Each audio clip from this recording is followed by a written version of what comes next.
Pest monitoring during new home construction is essential to detect early activity and guide timely interventions.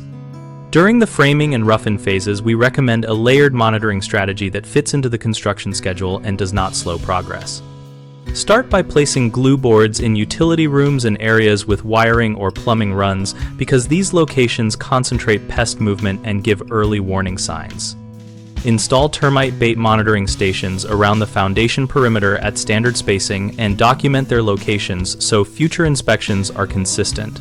Conduct weekly visual inspections of crawl spaces, subfloors, and stored materials, paying attention to wood on ground, wet cellulose, and active droppings. Keep a pest log that records findings, dates, photo references, environmental readings, and any actions taken so patterns are visible over time. Use a handheld moisture meter to check framing members and subfloors after any exposure events and record readings against acceptable thresholds agreed with your pest professional.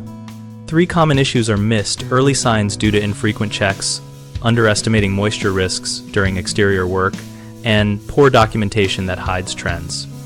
If checks are too sparse, you can miss transient foraging that later becomes infestation, so keep weekly walks and swap out glue boards on a set schedule.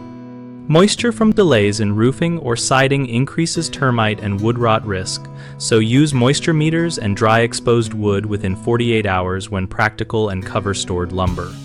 Poor logs make decisions guesswork, so standardize entries, include photos and share logs with your pest consultant, so thresholds trigger timely responses.